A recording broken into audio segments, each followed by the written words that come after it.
Good morning बच्चों। आज हम लोग क्लास 3 का हिंदी पढ़ेंगे। पार्ट 5 विषय हिंदी वर्ग 3 पार्ट 5 एकता। एकता कविता पढ़ेंगे। एकता का अर्थ होता है संगठित होना।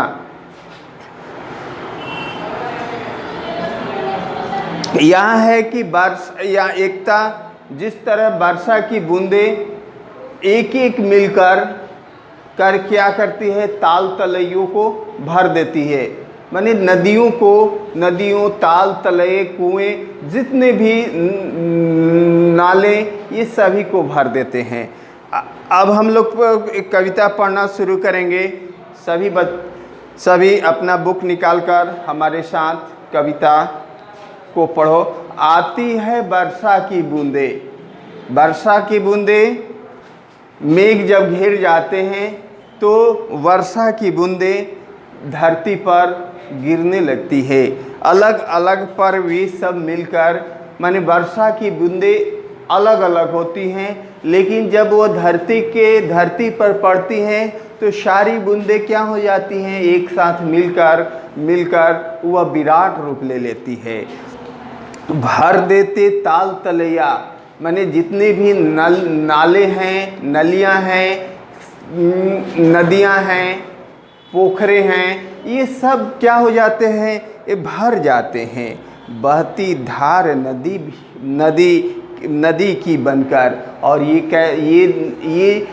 ताल तलैया जो होते हैं, नाले नलियां जो होते हैं, वे नदियों की तरह धारानुमा बहने लगते हैं। दिखता होगा इस समय तो बरसात चली रहा है, और अक्सर क्या हो जाता है कि बाढ़ जब वर्षा होता है तो खेतों में, गड्ढों में, तालाबों में, नदियों में पानी बहने लगते हैं। सभी जगह पानी हो जाता है। पेड़ पौधे पत्ते पत्ते को जो भर भर कर नहला देती है। अक्सर होता है कि वर्षा का जल से इस जगत के जितने भी जीव जंतु हैं, पेड़ पौधे हैं, प्राणियां हैं, सभी यहाँ तक कि पत्ते पेड़ पौधे के पत्ते वर्षा की बूंदे से नहा लेती हैं। वो पेड़ पौधे के ऐसे कोई भी भाग नहीं होता है जहाँ वर्षा की बूंदे नहीं पहुँच पाती हैं। जी भर कर नहला देती है, और वे पेड़ पौधों को उसके जितने मन होते हैं, जितने जीव मन होते हैं, वे नहा देते हैं। गर्मी की मारी धरती का हरा भरा मन कर देती है।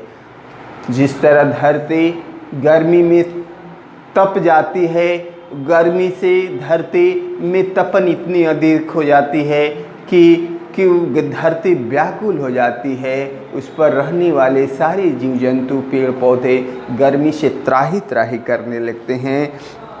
हरा भरा मन कर देती है। लेकिन जब वर्षा की पहली बौछार होता है, वर्षा की पहली बूंदें धरती पर पड़ती है तो क्या हो जाता है, धरती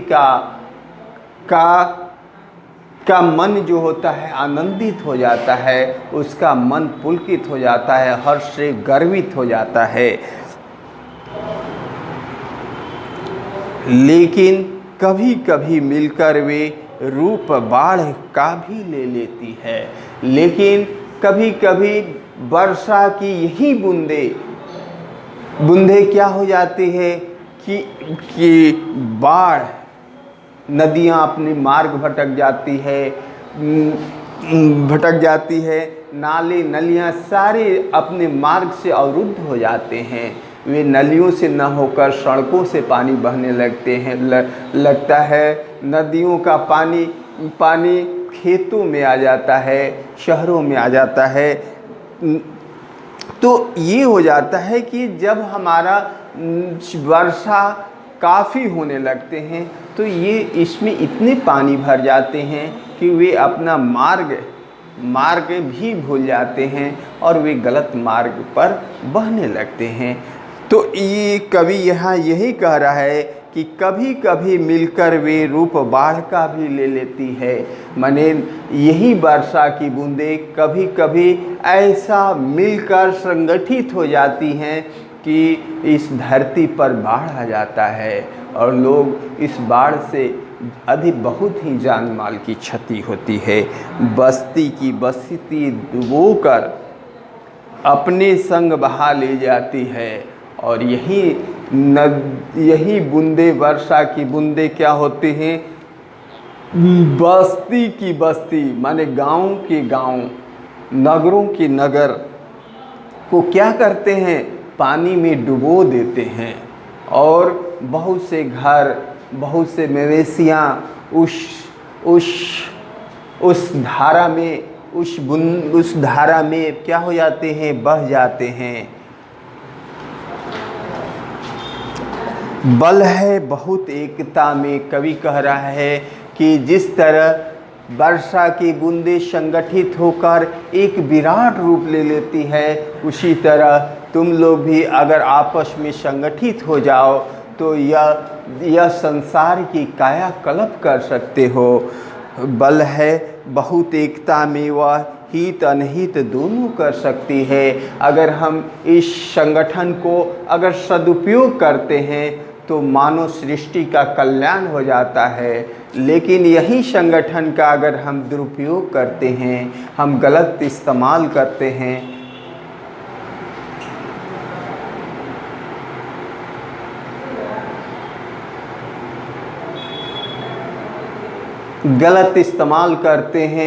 तो क्या हो जाता है, इस संसार में त्राही त्राही हो जाता है, सभी लोग का जीवन कष्ट से भर जाता है।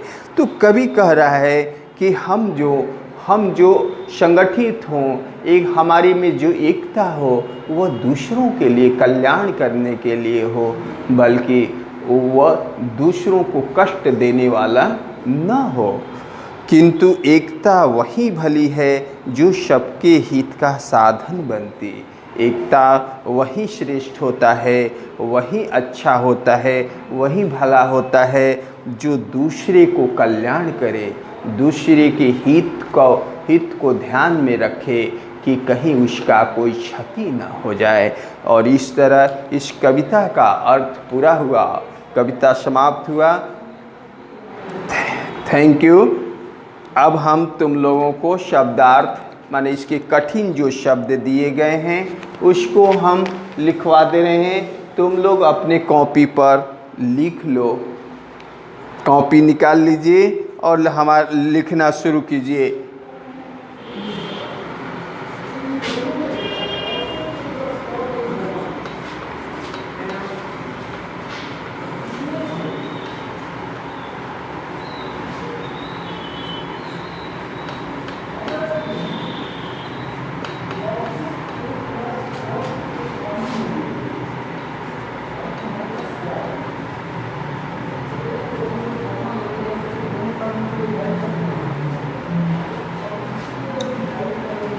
तलैया का अर्थ होता है बहुत छोटा तालाब।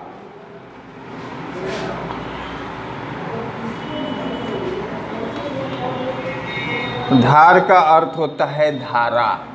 जो नदियों के पास, अगर नदियों के किनारे गया होगा तो पानी को बहते हुए देखा होगा, तो उसी को हम धार कहते हैं। जो नदियों में पानी बहता है उसको हम क्या कहते हैं, धारा।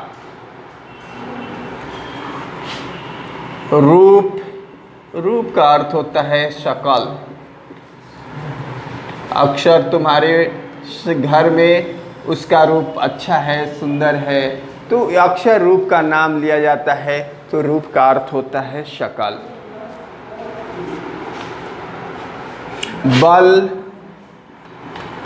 बल का अर्थ होता है ताकत। बल का अर्थ होता है ताकत।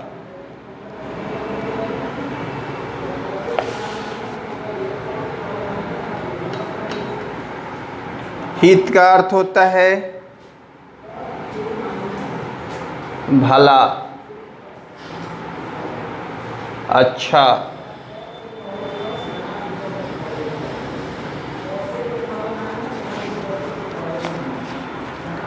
अनहित।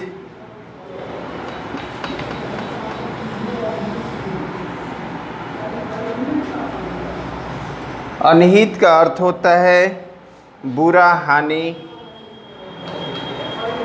बुरा, हानि।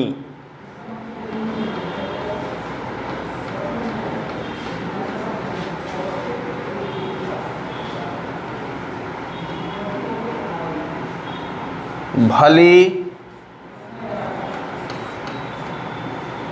भली का अर्थ होता है अच्छी,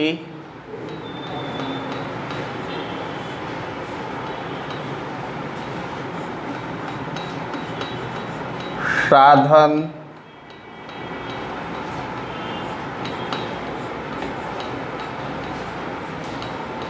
जिसके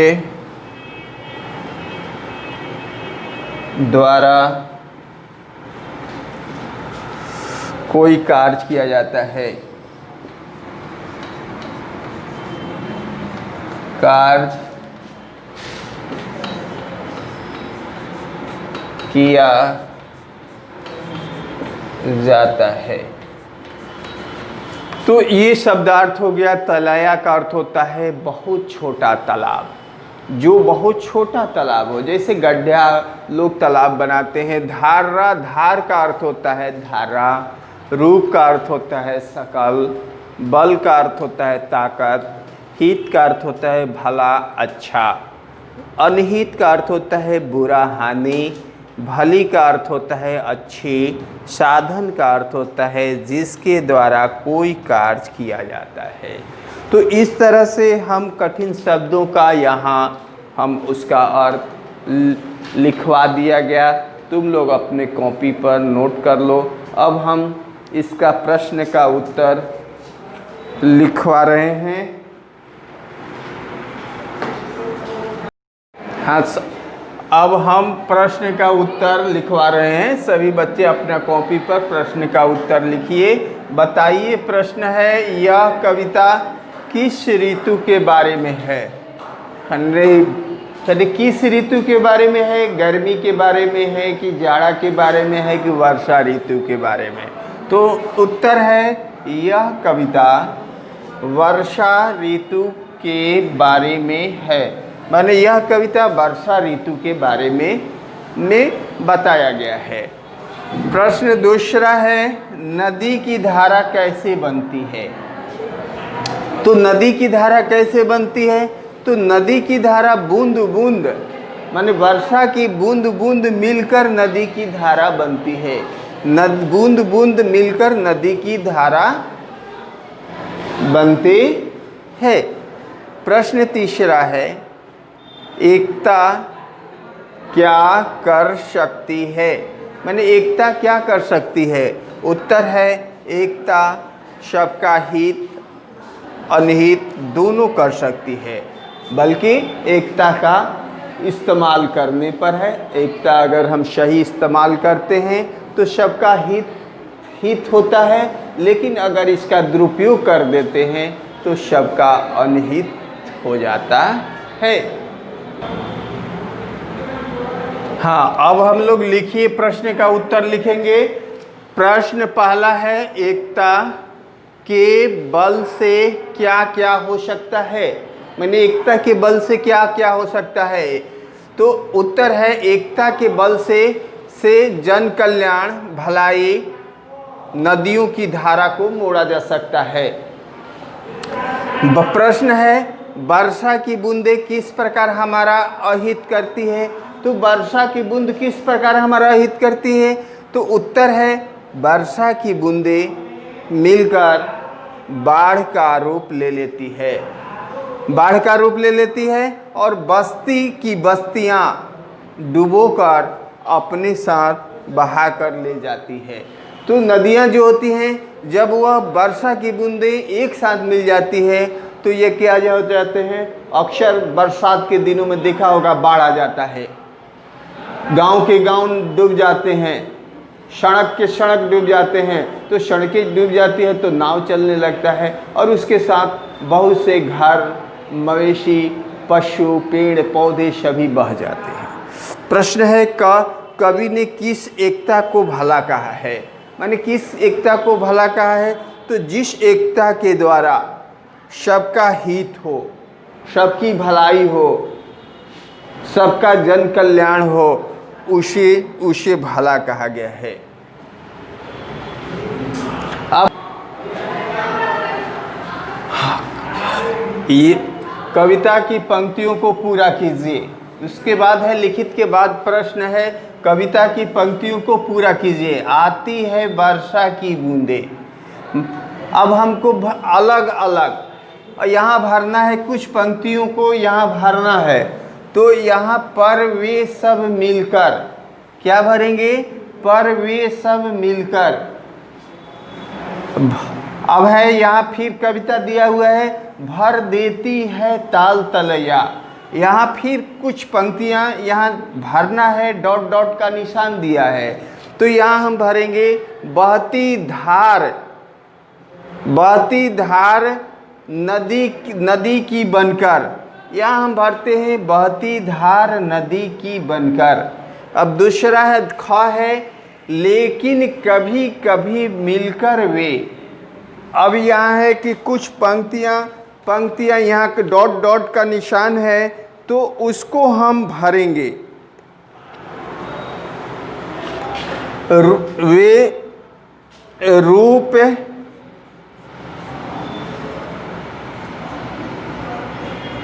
बाढ़ का भी ले जाती। ये हम कविता को भर दिए, माने रूप बाढ़ का भी ले जाती। अब है उसी में है कि डुबोकर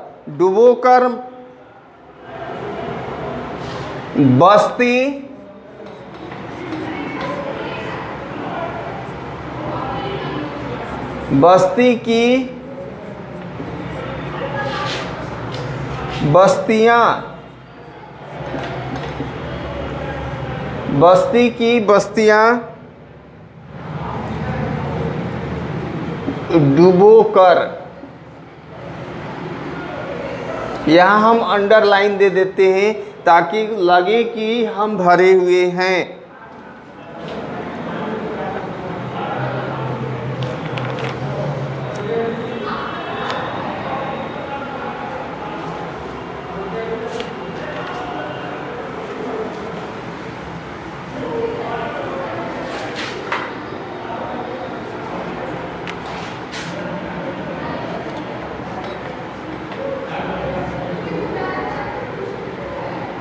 अपनी संग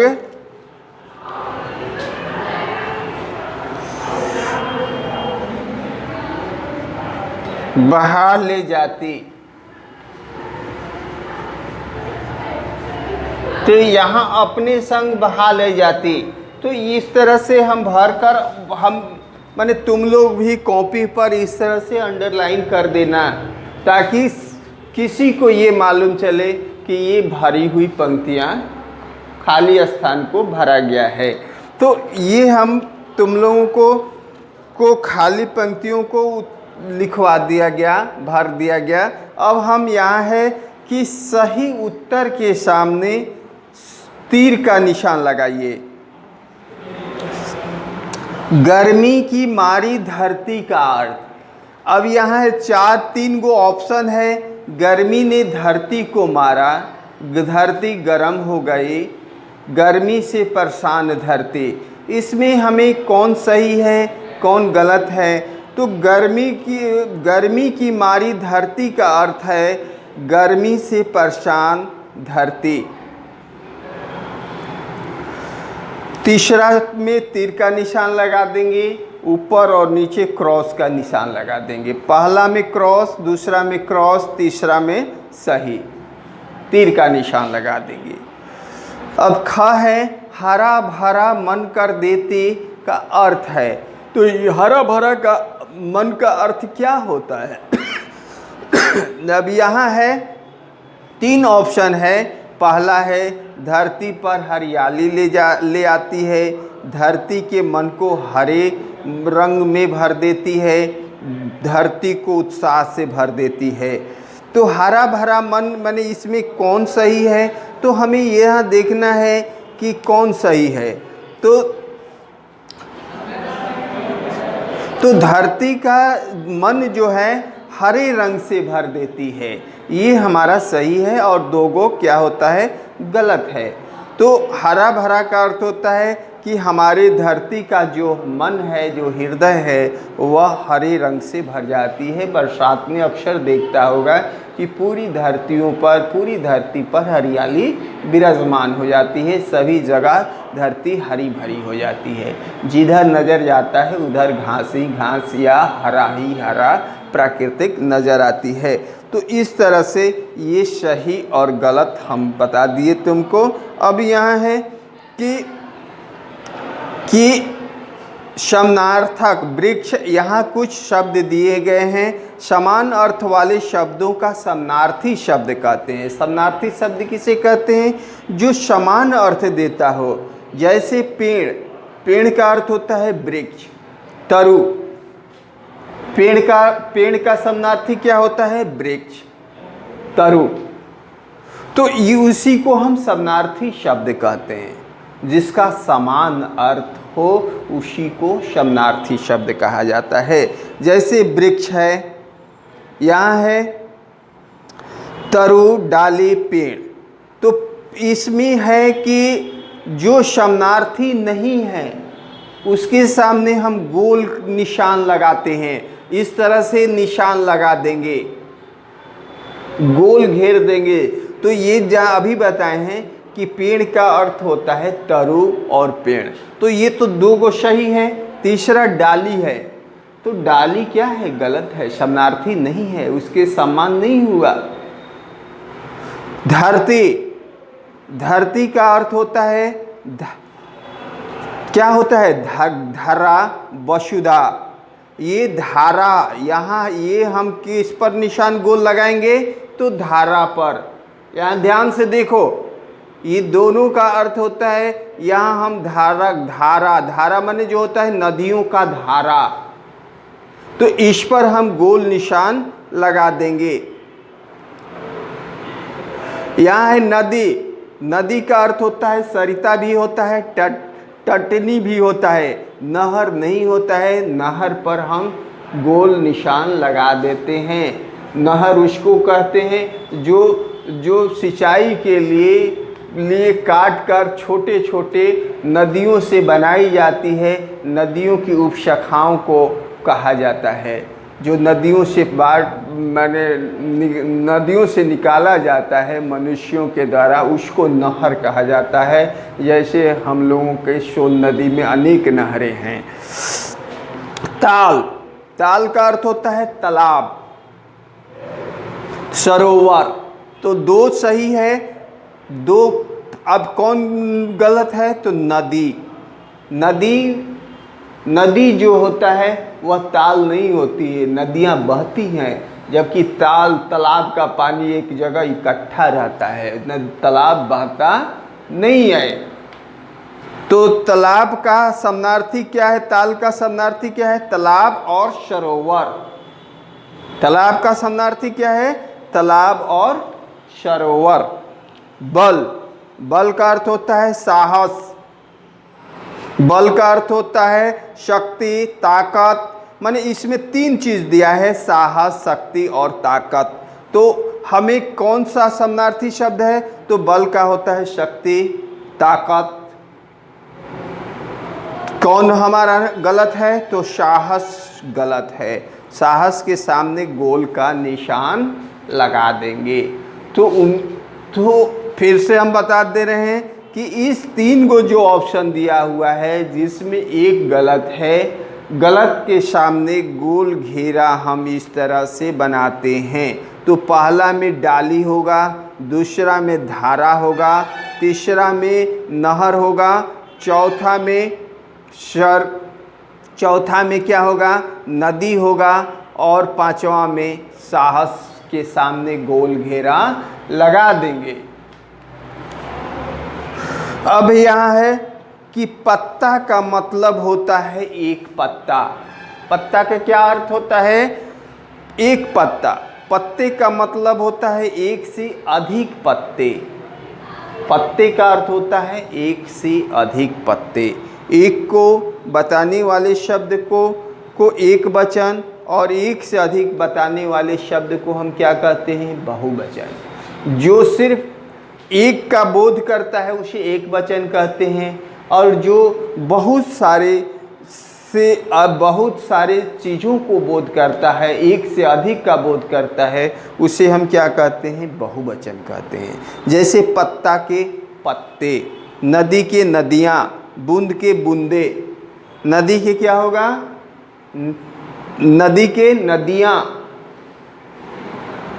बूंद के बूंदे, बस्ती के बस्तियाँ, धारा के धाराएं, और बाढ़ के बाढ़ें। तो इस तरह से एक वचन से यहाँ बहुवचन बना देना है। उम्मीद है कि तुम लोग मैंने ये सब अपने किताब में भर लिया होगा और कॉपी पर अपना लिख लेना।